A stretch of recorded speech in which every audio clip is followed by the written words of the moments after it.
पहले जमाने में प्रेस नहीं होती थी, तो जब किसी को मनुस्मृति चाहिए तो बाजार से नहीं मिलती थी, क्योंकि प्रेस होती नहीं थी, छपती नहीं थी, बिजली नहीं थी, प्रेस नहीं थी, तो कैसे ग्रंथ छपते थे? तो दूसरे से ग्रंथ लेकर के अपने हाथों से लिखे जाते थे। तो कुछ लोगों ने क्या किया, मनुस्मृति लिखी तो कुछ बातें अपनी तरफ से उसमें जोड़ दी। ऐसी भागवत के साथ हुआ, ऐसी हमारे अनेक पुराणों के साथ हुआ, ऐसी हमारी स्मृतियों के साथ हुआ। मिलावटें हुई हैं, लोगों ने मिलावटें कर दी। इसलिए आप प्राचीन ग्रंथ हस्तलिखित उठा के देखिए, हाथ से लिखी हुई भागवत आज भी मिल जाएगी लोगों घरों में। एक भागवत दूसरी भागवत से मैच नहीं करती, श्लोक एक जैसे नहीं। तो प्रेस तो पहले होती नहीं थी, अपने हाथों से लोग ग्रंथ लिखते थे, तो कुछ बातें अपनी मर्जी से भी डाल दी। जैसे मैं शराब पीता हूं, अब लिखी हुई है बुराई शराब की, अब मैंने क्या किया, उनसे ग्रंथ लिया और उसकी नकल करना प्रारंभ, लिखना कर दिया। अब मैं शराब पीता हूं तो मैं क्या करूंगा, उसमें एक श्लोक डाल दूंगा। कैसे कि शराब पीने में कोई दोष नहीं, बस भैरवनाथ को भोग लगा के पियो। अब मैं तो ऐसे लिखूंगा ना उसके अंदर, क्योंकि अब तक तो मेरी बेइज्जती होती तो शराबी है, शराबी है, शराबी है, नरक जाएगा, पाप है। लेकिन अब मैंने क्या किया, अपनी इज्जत बचाने के लिए मैंने भी एक नया ग्रंथ लिख दिया, उसकी पूरी नकल कर दी, उसमें एक श्लोक अपनी तरफ से डाल दिया। क्या, शराब पीने में कोई दोष नहीं, बशर्ते भैरों को भोग लगा के पिए। लो जी, खुल गया रास्ता धार्मिक लोगों के लिए भी शराब का। तो इस प्रकार से कई गलत बातें हमारे ग्रंथों में लोगों ने डाली, हमारे लोगों ने डाली। उनका संशोधन होना चाहिए।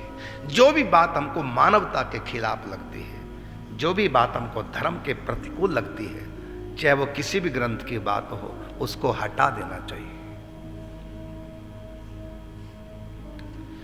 और भाई श्री हनुमान प्रसाद पोद्दार जी ने यह कार्य किया है गीता प्रेस के माध्यम से। जो भी एक्स्ट्रा चीजें थी डाली गई लोगों ने, वो सब देवऋषि नारद जी ने भाई जी को गाइड करके उन श्लोकों को हटवा दिया, और फिर गीता प्रेस से ग्रंथ छपे। इसी प्रकार के हमारे धर्म में नहीं, दूसरे मतों के ग्रंथों में भी ऐसी ऐसी बातें लिखी हुई हैं जो मानवता के बिल्कुल खिलाफ है। जो हमारे मत को नहीं मानेगा उसको मार दो, ये बातें लिखी हैं औरों के मत में। क्या ये धार्मिक धर्म के अनुकूल बातें हैं? तो इन ग्रंथों का संशोधन होना चाहिए।